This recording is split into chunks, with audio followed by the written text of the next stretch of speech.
Olá, queridos internautas. Esse é o meu programa Intimidade e Gestão e eu sou a Maria Ferreira. Felicíssima porque eu vou entrevistar agora uma pessoa maravilhosa, professor, escritor, produtor da TV Relacionamento, e eu estou muito grata por ter aceitado o meu convite. Prazer é meu. Obrigado pelo convite. Vamos ao assunto. Vamos lá. Então, hoje nós vamos falar um pouquinho. O meu programa se chama Intimidade e Gestão. E normalmente as pessoas, mas por que intimidade e gestão? Eu sou especialista em sexualidade humana. Trabalho com terapia de casal, terapia sexual. Então, esta é a minha praia e eu amo falar sobre sexualidade. Então, nós vamos falar um pouquinho a percepção que você tem como escritor, professor, o desenvolvimento sexual, adolescente, adulto.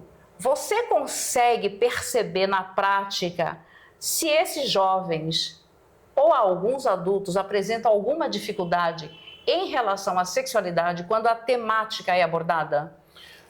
Maria, primeiro, obrigado pelo convite, né? É assim, eu trabalhei 30 anos como professor.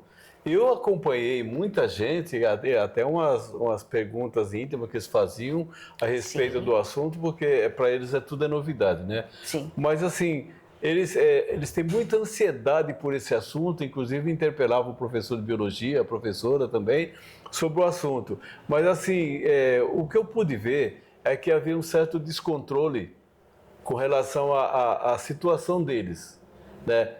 Porque tem a... Você poderia explicar um pouquinho mais sobre esse descontrole, o que isso significava na prática? Porque, ao meu ver, era assim, se você gosta de alguém, você quer estar perto de alguém. Correto. Você quer estar perto de alguém. Se esse alguém te rejeita, já cria um bloqueio. Sim. E você sendo adolescente e criar um bloqueio, isso vai repercutir lá na frente. Com absoluta certeza, principalmente se não for trabalhado. Se não for trabalhado. Agora, o fato de não ser trabalhado, Maria, é que as pessoas dessa idade, 14, 15 anos, têm vergonha de falar sobre o assunto. Exato. E os pais geralmente não conversam com eles sobre esse assunto, porque também tem vergonha. Exatamente. Marrocos, essa é uma das maiores dificuldades. É barreira, que né? nós entendemos ainda como preconceito, tabus. Exato. Então, os tabus impedem os pais de falar sobre sexualidade com os filhos. E aí existe por parte da sociedade também a seguinte pergunta: mas como trabalhar a sexualidade na infância?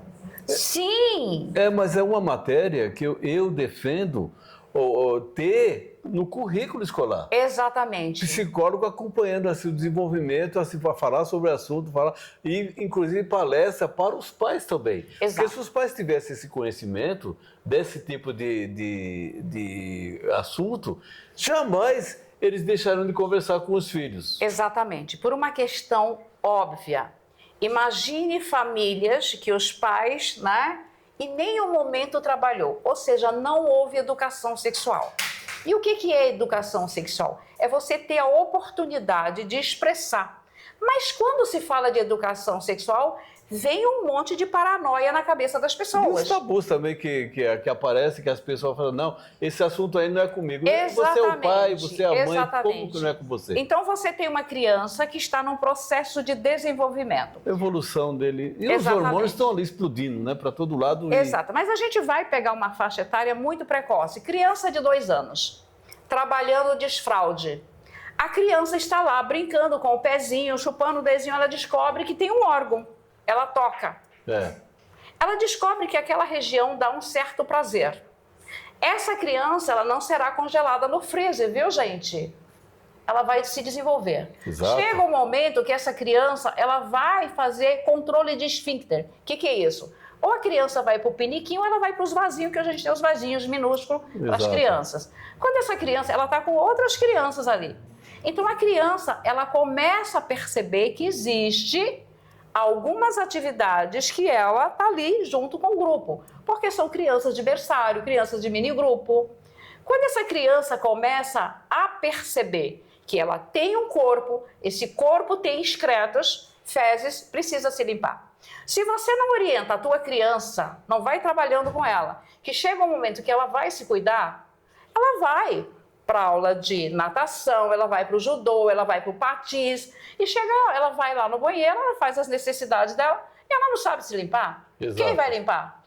Exatamente. É o professor? Então, É o monitor? mas... Se a família não ensina em casa, essa criança não vai aprender que ela tem que ter um certo cuidado com o corpinho dela. O desenvolvimento dela mesmo vai ser retardado por causa Exatamente. disso. Vai segurar. Agora, voltando àquele assunto da dificuldade que os adolescentes têm, a rejeição da pessoa, vamos colocar assim, a pessoa amada, porque na hora que você se apaixona por alguém é terrível, né? Sim. Você acha que se não for aquela pessoa é o fim do mundo. Você vai morrer. Vai morrer. E na adolescência... Até que descobre que não morre.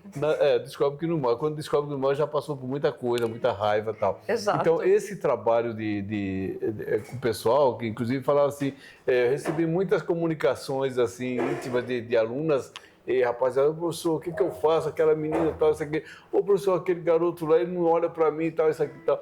Então, são dificuldades que eu, na época, hoje eu até poderia falar sobre o assunto, mas eu, na época, não tinha esse conhecimento. Eu sou professor de História, Geografia, Filosofia e Sociologia, mas essa parte aí, eu não tinha esse desenvolvimento. Eu achava que era totalmente a parte biológica da escola. Sim. Falar sobre isso. Falar assim, não, eu não tenho... Aí eu comecei a ler sobre o assunto para poder, pelo menos, dar uma resposta bem simples. Né? Você tem que procurar se controlar, tal, isso, aquilo, porque os garotos, o que eles faziam? Eles procuravam outros locais. E você sabe de quais locais eu estou falando. Exatamente. E era muito comum os pais levar os filhos para uma iniciação sexual. Agora, imagina a cabeça de um adolescente que nunca a família falou sobre isso. Exato. E, de repente, ele está diante de uma mulher. Mas aí entra o quê? O velho machismo latino-americano. Exato. Meu filho tem que ser macho. Ser macho aí num bordel?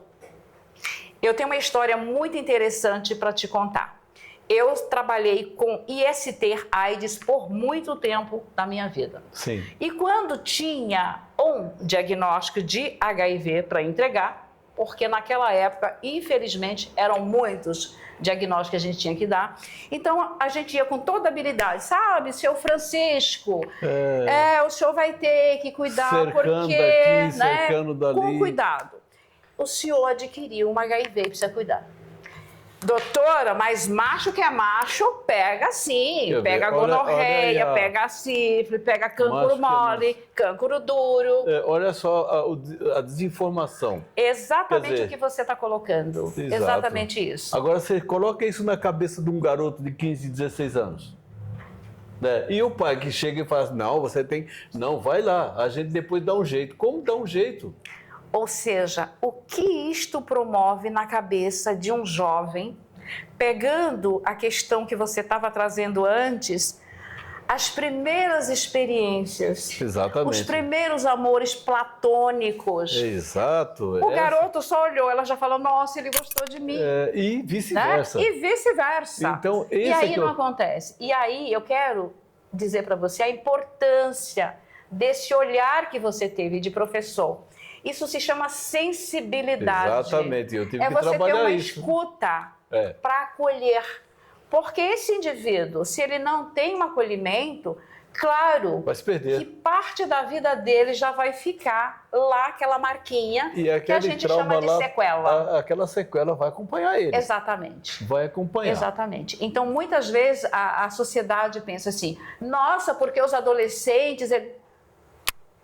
Nem todos os adolescentes são iguais. Não. Nem todos os adolescentes. Tem aquele retraído que você não consegue nem conversar com ele. Tem aluno que você não consegue ouvir o presente, professor. Exatamente. Então, nós vamos ter tipos psicológico extrovertido e introvertido. Pois é. Agora, imagina você, um professor, tem que lidar com isso daí, porque não são um aluno ou dois. São 40 numa sala. 40 alunos. E cada um com uma cabeça diferente numa sala. Você troca de sala, mudou de novo, mudou de novo. Quer dizer, então, aqueles problemas que eles trazem, para eles é tudo novidade, e é mesmo? E é muito sofrimento, é muita dor. Tinha que ser trabalhado. Sabe por quê, Maria? Porque, às vezes, o rapaz, principalmente, né, ele está em desenvolvimento, ele é mais atrasado do que as meninas em evolução social. Nós sabemos disso. Eu tenho uma história linda para te contar. No meio da pandemia, em plena pandemia, eu recebi uma mensagem de texto de uma mãe, buscando terapia para o filho. O filho estava enclausurado, porque não ia ao colégio, estava todo mundo fora, né? E aí, a primeira sessão que eu fiz com ele, ok, ele não sai, eu ponho o prato, ele come, ele não sai, eu não sei o que está acontecendo, não fala. Primeira sessão que eu fiz com ele, online, claro, ele me apresenta assim, com o cobertor aqui e olhando para mim na tela. Sério? Sim, exatamente.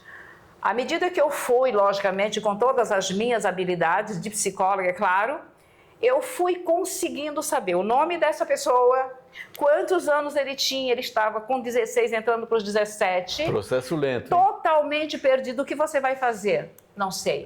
Isso O que você é bom? Não sou bom em bosta nenhuma. Foi exatamente o que ele falou. A resposta foi essa. Não sou bom em bosta nenhuma. Até que eu descobri que ele era bom em inglês. Porque ele falou assim, eu gosto de inglês, porque em casa ninguém... Eu falei, que legal, o que mais você acha que no colégio...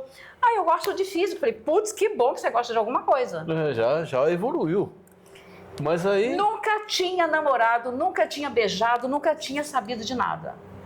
Consegui levar esse jovem para o exterior, formar em física, e agora ele está indo para a Austrália fazer um MBA. Nossa.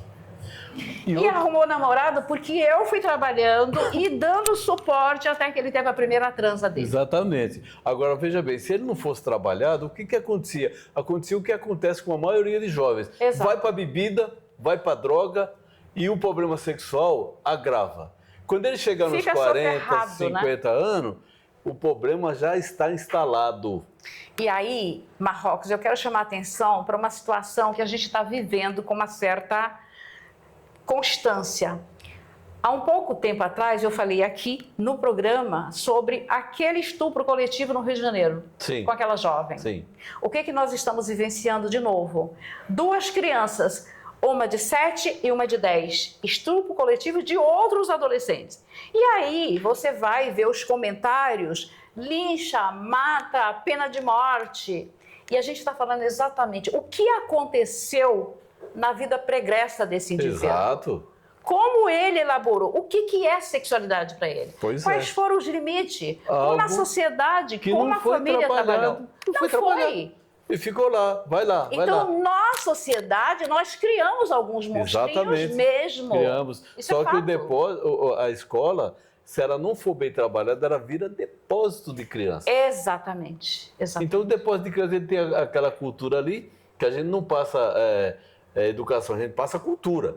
Então, ele tem um pouco de cultura, ele sai lá fora, mas aí é um mundão para dar na cara dele. Exato. Eu sempre coloco o seguinte, gente, nós temos socialização primária, socialização secundária. Quem é que faz a socialização primária? Família. Como é que estão as nossas famílias hoje? Eu sempre falo, a educação, ela vem de casa, que nem uma vez uma mãe falou para mim, o senhor tem que dar educação para minha filha. Eu falei, não, ela tem que ter educação em casa, eu dou um pouco de cultura. Educação ela tem que vir em casa. Aí a mulher se alterou, eu falei, se ela não tem educação é porque a senhora também não tem. Aí deu aquela polêmica toda. Tal. Ou seja, eu vou terceirizar, né, algo que é meu. E hoje a gente vive um momento muito conturbado, porque, claro, as pessoas precisam trabalhar. Exatamente. Então, os filhos, de alguma forma, foram terceirizados. Desculpa, gente, o termo. Mas eu deixo a minha criança período integral. Eu deixo o meu adolescente período integral. A gente tem muitos órgãos que tem espaço para jovens, quando sai da escola, fica ali. E aí eu pergunto, será que a criança quer ficar o dia inteiro na escola? Sim, mas não tem uma cobrança disso, por Mas quê? que bom que ela tenha escola, né? Porque senão ela ficava perambulando pela rua. Mas essa família tem que oferecer qualidade de vida.